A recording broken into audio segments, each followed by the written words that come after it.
Thank you. Senator Cruz. Thank you, Mr. Chairman. The Biden administration may go down in history as the most brazen constitutional fraud in American history. A Potemkin presidency fronted by a failing puppet with staffers behind the scenes pulling the strings. This is not political hyperbole. The American people saw it with their own eyes during the June 2024 debate. Numerous times, Biden stood frozen behind the podium, mouth agape, eyes frozen and unblinking. When he did speak, his words were confused and disjointed. I said that night, this is the most consequential presidential debate in history because it will result in one of the two candidates being removed from the ballot. That was exactly right. And following that debate, the Democrats recognized the collapse. They pulled out their knives and took out President Biden like Caesar on the Ides of March. For all of their strutting about, protesting that they support democracy, not a one of them gave a damn about democracy when they pulled Biden off the ballot and dropped Kamala Harris in without a single Democrat primary voter voting for him. And you know what? Not a single Democrat is here today because not a single one of them gives a damn about the fact that they lied to the American people for 4 years. They knew. Every one of them knew that Joe Biden was mentally not competent to do the job. The White House press secretary, she knew when she stood in front of the American people and lied over and over and over again. And they're not here because they can't defend themselves. It wasn't a surprise. For 4 years, the White House hid President Biden from Republican senators, would not let him meet with us. He served 40 years in this body. We all know him.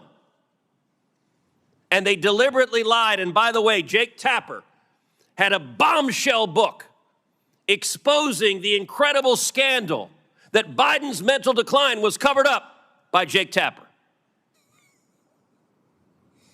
There's a Yiddish word, chutzpah. And that truly is chutzpah. How dare we lie and cover up what we all knew?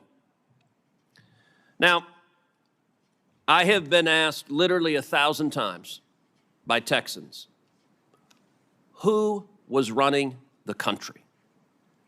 And I'm going to give you the most terrifying answer. I don't know. I genuinely don't know. And not a single Democrat here cares. The most telling proof of Biden's decline came with the signature of the president, the symbol of executive authority that was outsourced to a machine. Mr. Wold, you're a lawyer who served in the White House counsel's office. You understand the gravity of presidential action. Does the president's signature carry legal and constitutional weight under Article 2? Yes. Is the act of signing an executive order or signing a law or granting a pardon a delegable duty of the president? So in that opinion in 2005 from OLC, they said essentially that an autopen could be used by a subordinate, but the president's determination as to sign the document can never be delegated. Can that authority be transferred to a staffer or a machine without the president's explicit authorization? Never. And if you look at the statistics are stunning. In 2021, President Biden issued 78 executive orders. None were signed with an autopen. That first year of the presidency, Biden, I suppose, was relatively lucid, and 78 executive orders he signed by hand. The second year, however, we see the autopen emerge. The first autopen executive order was issued on July 15th, 2022. After that day, 100% of the executive orders issued in 2022 were signed by an autopen. In 2023, Biden issued 24 executive orders. 16 were autopenned. In 2024, Biden issued 19. 14 were autopenned. In 2025, Biden issued 14 executive orders. Every single one was autopenned. Mr. Wald, let me ask you as a legal matter, if there's a law that's passed both houses of Congress and it goes to the White House, and a staffer auto-pens signing that law without the president's authorization, is that law legally passed and signed into law? No. If an executive order is issued and a staffer auto-pens it without the president's authorization, is that executive order legally binding? No. And if a pardon is issued from the President of the United States and a staffer auto-pens it without the President's authorization, is that pardon legally binding? No. Under the Biden White House, the ceremonial song, Hail to the Chief, was effectively replaced with Hail to the Pen. And it was an outright assault on democracy. And every reporter covering this ought to ask, why doesn't a Democrat care? We heard about the moral responsibilities of a staffer. How about an elected senator who knows damn well that if we get into a war and Iran is preparing to fire a nuclear weapon at the United States, that the commander-in-chief is busy playing with his Jell-O and is not competent to defend ourselves? And every member of the cabinet, the chief of staff, the press secretary, and the members of Congress who lied about this on a daily basis with the press's complicity, they are all responsible for subverting democracy. Before we even get into this hearing, subscribe to the channel because Ted Cruz absolutely unloaded on Democrats over what he says was one of the biggest political cover-ups in modern American history.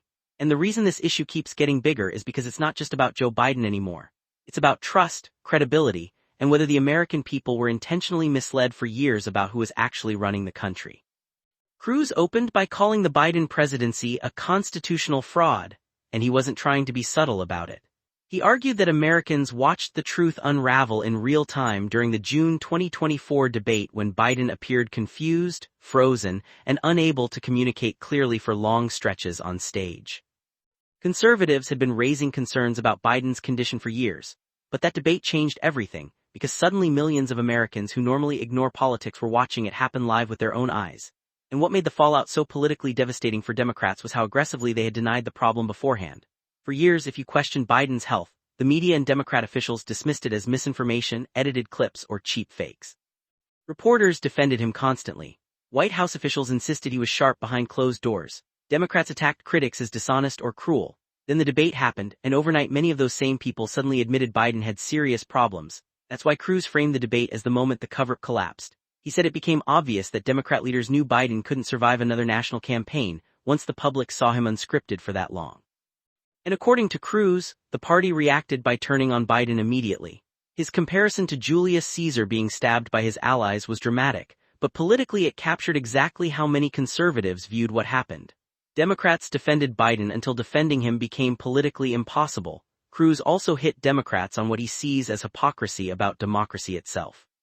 Democrats spent years branding themselves as defenders of democratic norms, but when Biden was pushed aside, Kamala Harris was effectively elevated without a true competitive primary process at that stage.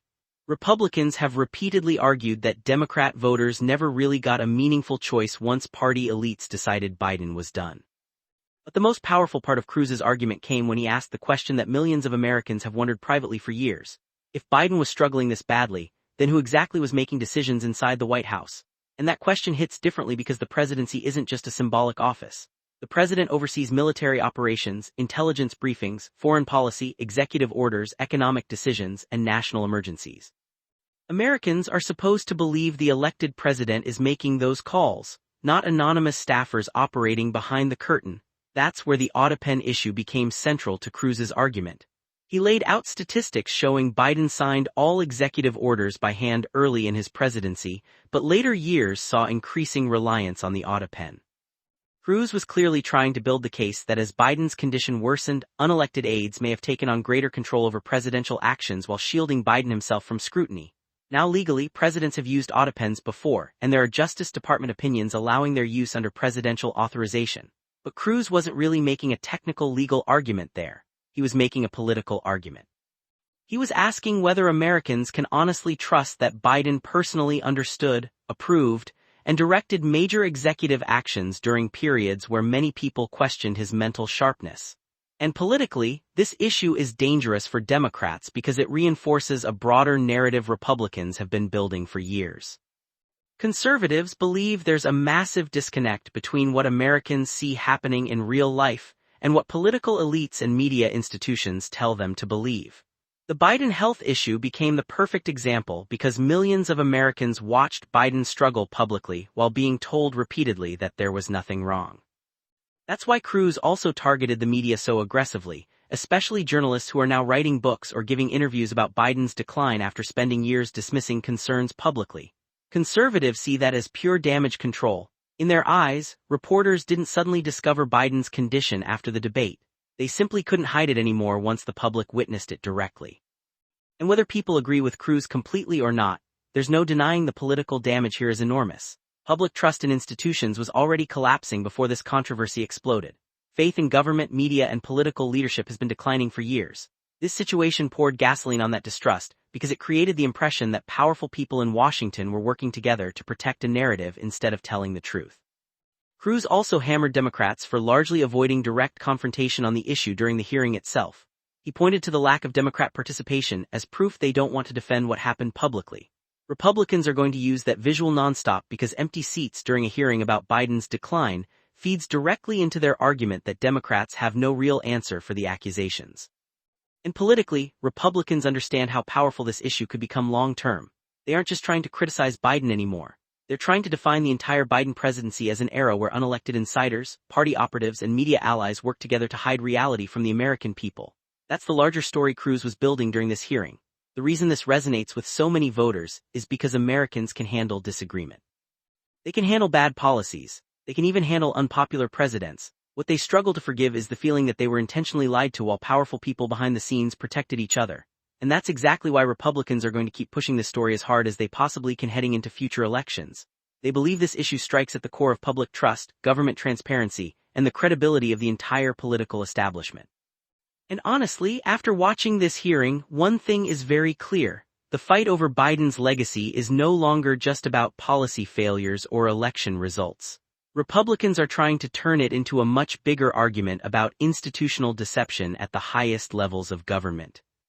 If you think Americans still haven't gotten the full truth about what was happening inside the Biden White House, hit like, subscribe, and drop your thoughts in the comments because this story is only getting bigger from here.